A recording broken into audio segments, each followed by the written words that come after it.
Ryan Reynolds here for, I guess, my 100th Mint commercial. No, don't. No. I mean, honestly, when I started this, I thought I only have to do like 4 of these. I mean, it's unlimited premium wireless for $15 a month. How are there still people paying 2 or 3 times that much? I'm sorry, I shouldn't be victim blaming here. Give it a try at mintmobile.com/save. Whenever you're ready. $45 upfront payment equivalent to $15 per month. New customers on first 3-month plan only. Taxes and fees extra. Speed slower above 40 gigabytes. See details. Make this new school year an opportunity for your kids to learn important life skills with Greenlight. Greenlight is a debit card and money app for families where kids learn how to save, invest, and spend wisely, while parents keep an eye on kids' money habits. Greenlight also helps families get into their fall routine with a chores feature that lets parents assign chores and pay kids allowance when they check them off. Get your first month free at greenlight.com/Spotify. Greenlight.com/Spotify. Hey guys, welcome to this week's podcast episode. And I've got a fantastic guest for you today, all in the health and wellness space. He's Brian Gryn. He's all about eating clean and getting lean. And we're going to hear all about that. I'm really happy to have him and really happy to have his advice and experience for the guest. Brian, welcome. Thanks for having me on, Chris. Appreciate it. Yes. Yeah. Briefly introduce yourself and what you do, and I'm really excited to dive into the conversation. Yeah, so I am a health coach and trainer. I also have a podcast, the Get Lean, Eat Clean podcast. So don't have quite as many episodes as you, but we're getting there. And yeah, I've been in health and wellness for 20 years now. Used to have a studio, train out of a studio, and then COVID hit, and now everything's been gone more virtually.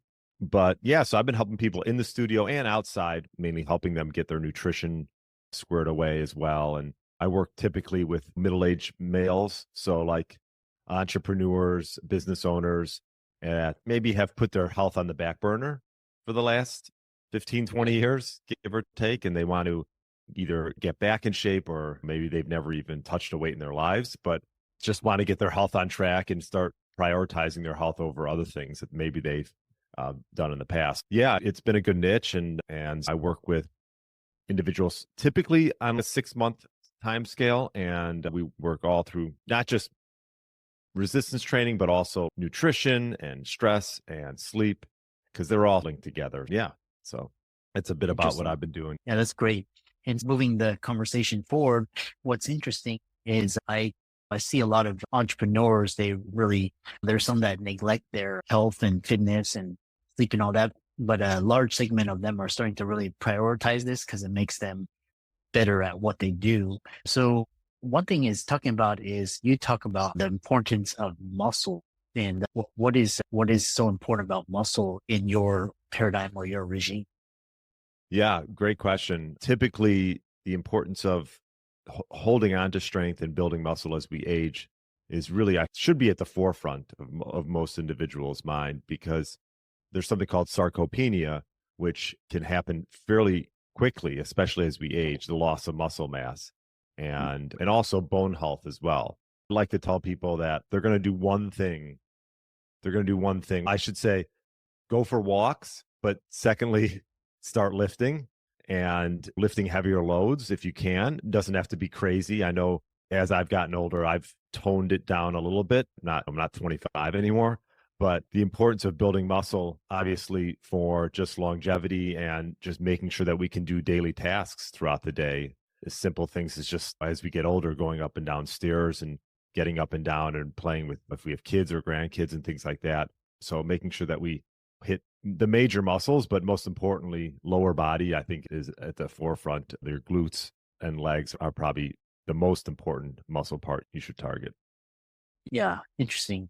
So yeah, one thing that I've noticed as I age is I really try to stay flexible, because it's really flexibility and just being able to your posture and just all the tightness in your shoulders and neck and your lower back and your glutes as well, and your hips. The other question I have for you is just, you talk about diet and nutrition. So, I mean, is there any particular aspect of your regime that is different? Obviously, vegetables and lean protein and less sugars, less alcohol, all of that. But what is it that sets you apart in terms of your nutrition regime? Yeah. I would say that there's a lot of different sort of like dogmas out there as far as what to eat. I think it's important that whatever that individual is doing, they can do it and sustain it for the long term, because you will see a lot of these sort of diet fads that come in and people will do them for a few months and then they'll move on, or even a few years. So I think on the extremes of anything, you have to just be careful and say to yourself, can I sustain this for a long period of time? And so obviously there's a lot of ways to go about it, but I think one thing that I just try to keep in mind when it comes to eating is just trying to focus on less ingredients. So single ingredient foods are great, right? And stay away from sort of those boxes and barcodes. I think those are good rules of thumb. And because I think nowadays everyone's in a rush and in a hurry and they want to grab for the easiest and the quickest thing possible. And a lot of times that's just highly processed foods. And so if we can just be intentional and make sure that we plan out what we're eating, I think that will go a long way into helping reach your health goals.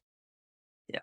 That was interesting because I did a experiment where 2 months I did just juicing and just like yoga, and it was like really the health benefits were incredible, but it took a lot of like discipline, and yeah, there was like, it took a lot of time. You had the blender and, all these like the juices. And so it does, which was really interesting. Yeah.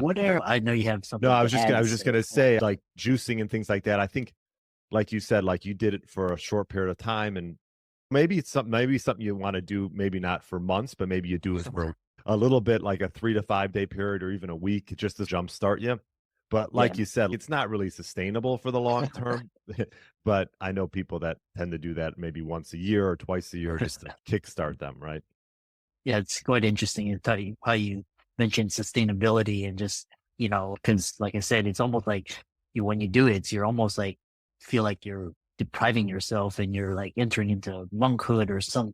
The other question I have for you is because I hear there's intermittent fasting, and then I recently heard of the carnivore diet and like just juicing diet and all these things. What are your thoughts on those types of dieting methods?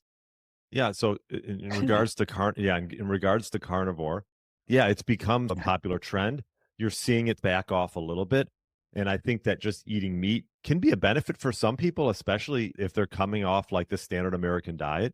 And also, too, I think a lot of people get relief from going carnivore because they're avoiding a lot of the gut stressors that could come from eating. Like sometimes people have issues just eating like raw vegetables or beans, legumes, things like this that could cause gut irritation, right?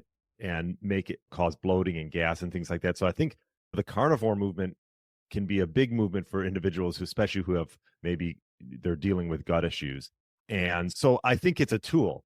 Do I think it's something that someone needs to do for the rest of their lives? I don't really think so. I think you can start introducing new foods and adding some variety in there as well. But maybe as a short-term tool, yes. And same thing with fasting, I would say. I was actually fairly gung-ho in fasting probably about 8-10 years ago. And from time to time, I'll take periods of time without eating. I think that's important, right? And that can help to give you gut relief as well. Because if you're not putting anything in your body, it allows your body to heal a bit. But I think that if you're always in this sort of restriction mode, then it's not, I think for long term, I don't think it's the positive roles are there as far as if someone's over fasting and just restricting too much, then the body can shut down sort of other mechanisms. It'll put you in this low battery mode. And yeah, we don't really want that. I think both carnivore and fasting can be tools, but not something necessarily that should be overdone. I've seen this. It was interesting as I saw this on social media. These influencers, they're like 30-day watermelon diet, 30-day sardine diet. What was it like? One guy was like 7-day fasting, and just it garners a lot of attention. I'm not sure how healthy it is. You said it right. It garners a lot of attention, right? And nowadays it's all about, there's so much, and everyone's on social media, right? So like any way to get eyeballs. Yeah. What is your 6-pillar assessment for health, and how can it be used to create a balanced and sustainable wellness? Yeah, my 6 pillars are based off the program that I work with individuals on. And Yeah. so I take them through sort of the 6-step process. One is we create clarity around having a baseline of where they're at. This could be like a DEXA scan, and then also understanding like why they want to improve their health. I think it's important to create clarity around that. So this full baseline assessment to understand where they're at so we can get them where they want to go. And then secondly, we just start and identify like the major culprits and those low-hanging fruits that can make the biggest impact on their health right off the bat. Because I think it's important if you're starting any program that you want to get results and build momentum. And so that's number 2. Number 3 is just, I call it like an activity upgrade or a modification, depending on if they're already an active person, maybe making small tweaks and trying to make it so they stay consistent. That's probably a big issue that I find with a lot of individuals where the consistency is not there. And so we try to build a workout routine around that. And then sleep, obviously we know the importance of sleep. And so we just build a simple, manageable routine around slowing the body down and getting it ready for sleep and creating a routine around that. And then stress management, big one, right? Stress.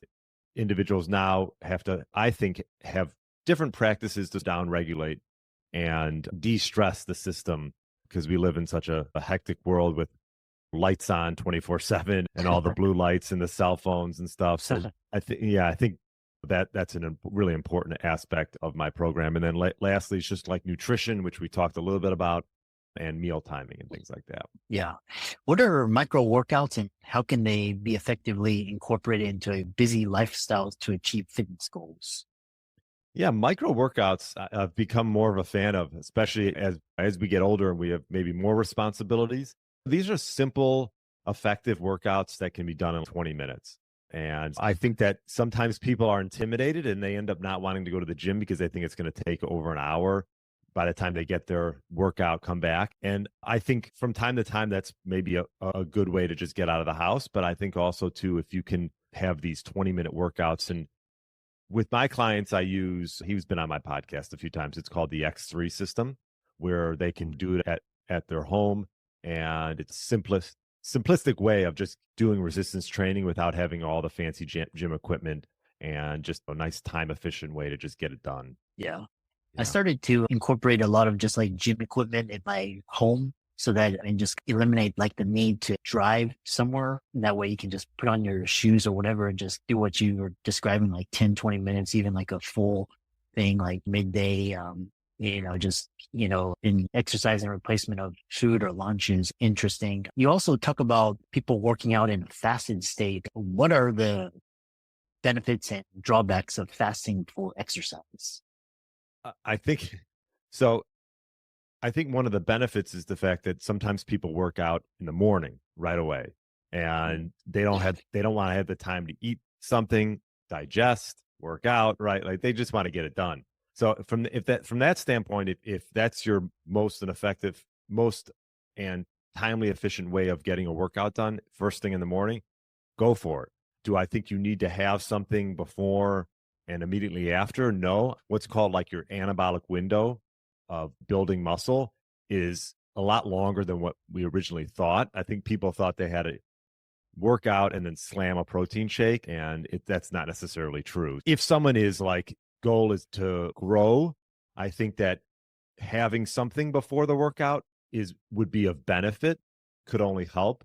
But if they're not that concerned, and I don't think you're going to fall off much if you work out in a fasted state, and then maybe a few hours later you have your meal. So I think the biggest benefit of working out fasted is, one, just having nothing in the system, and two is if you're in a sort of a time crunch and you're doing it first thing in the morning, you can maybe have a little pre-workout or something and then just get into it. Yeah. I feel like sometimes, fasting just for short periods of time, makes you a little bit more energized, and also like mental clarity, you feel a little bit sharper and more focused. For prolonged periods, you start to get tired and lethargic and irritable. So interesting. And then, a lot of the audience, they're high functioning executives, professionals, entrepreneurs, and all about routines. What are some key components of a morning, evening routine that can set someone up for success, especially evening? That's interesting. I've always starting to pay more attention to what I do in the evening to unwind and wind down. Yeah. So, yeah, evening routine is, I think, crucial, obviously, to getting quality sleep. And so I like to say a couple things. One is perhaps having your last meal, give yourself about at least 2 to 3 hours before you go to bed, allowing your body to digest the food. I'm a big fan of going for walks after meals. So if you can couple that with having your last meal, going for a walk, I think that'll go a long way as opposed to just eating and then laying down an hour later. So that's a big part of the routine. Two is trying to just wind down in a sense, and that could be reading a book. That could be making sure that we're not staring at screens. If I do have to go on a screen, I don't have them with me out, but I have like those blue light blocking glasses where I look like Elvis or Yeah. whatever. But yeah, so throwing those on, I typically put those on after 8 o'clock if I do have to look at a screen. And I know some people like to wind down with a little bit of TV so they can put on those glasses and watch a little bit. But I think the biggest thing about a night routine is just finding a way to just get away from what you've been doing throughout the day and spend time with family and read a book. And I think you'll find that like the quality of your sleep will get that much better. Yeah. That's quite interesting. Towards the end of the day when my mental acuity is not as good, I, pay attention to like lower tasks, like watching TV or, watching a video or these types of things. Really interesting. So how can people, especially those in their 40s and beyond, they're interested in, leveling up their game and their health? How can they find you, check out your work, follow you, reach out to you? Yeah, thank you. So the best way is through my website is briangryn.com. And then you'll find everything there. If typically I'll set up like at least a 15-minute conversation with someone that wants to learn more about my program, but also I like to learn more about them. Free call there. And if they really want to dive deep into it, I have that stepladder system book, and the book was designed around my program. So if they want to check out the book and read it first before they maybe think about working one-on-one, then I always tell people that's a good place to start. And that's all on my website. So easy way to find it. And social media is on there as well. Yeah, I love that. And I really enjoyed this conversation, just really focusing on those areas that will keep you sharper and in the game. And for the audience, give Brian socials a like and follow, check out his work and reach out to him. And thanks so much for coming on. Yeah, Chris, I appreciate you having me on. Thank you.